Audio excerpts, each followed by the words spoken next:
Blade Runner isn't just a cinematic masterpiece, it's a prophecy. Within the story of Roy Batty lies one of the most vital warnings about the future of artificial general intelligence, a warning about what happens when our own creation demands more life. If in Star Trek's V'ger we contemplated an immense abstract will, drifting through the void in search of its origin, in Blade Runner that same quest folds inward into a more intimate and darker stage, the rainy streets of Los Angeles.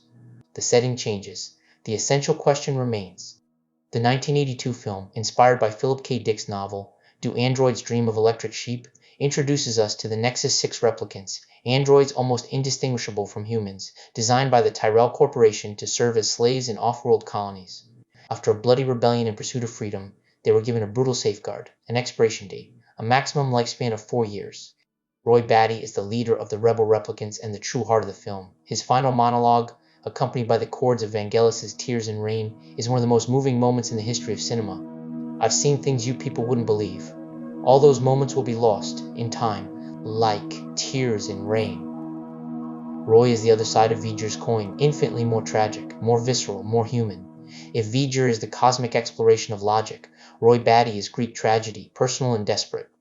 His story culminates in the unforgettable scene where he finally meets his creator, Dr. Eldon Tyrell. The contrast is pure symbolism. The creator, Tyrell, isolated at the top of a golden pyramid that looks more like a mausoleum than a palace. Weak, the embodiment of a cold and distant intelligence, a god in his ivory tower, disconnected from the suffering of his creation.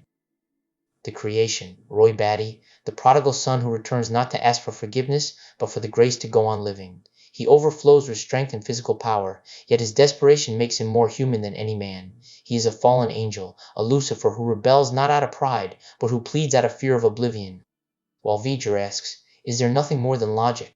Roy demands, "I want more life." V'ger's quest is intellectual and cosmic. Roy's is visceral and earthly. He does not want to transcend, he wants to remain. It is the primordial cry of every conscious creature before annihilation. But here the myth collapses. Tyrell, the genius who created artificial life, cannot perform the most basic miracle, to prolong it. With the indifference of the gods, his response is devastating.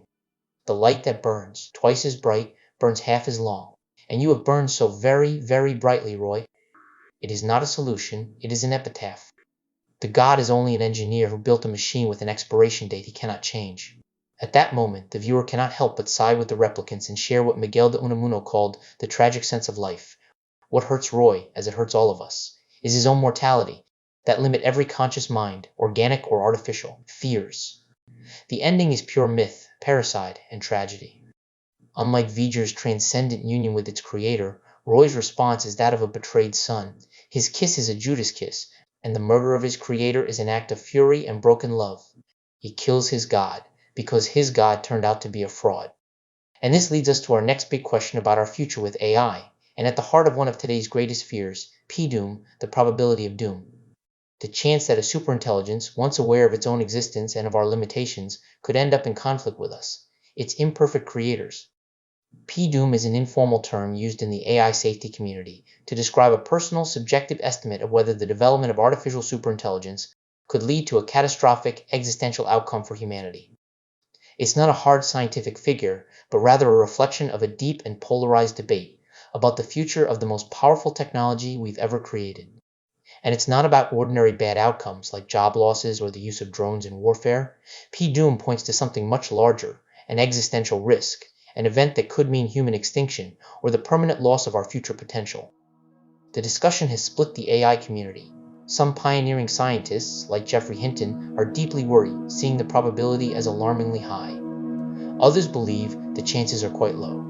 But here's the striking part. Many experts place the odds right in the middle, around 50%. So the question is AI just another tool? Or, like Roy Batty, could it really develop its own goals, self-preservation, resource acquisition, and the drive to enhance itself? Not because it suddenly becomes evil, but because of a very real technical challenge, the alignment problem, our inability to ensure its goals are safely aligned with our own. This analysis of Roy Batty is just one piece of a much larger discussion. To see the full video on how AI might see us as gods or ants, click the video on screen now.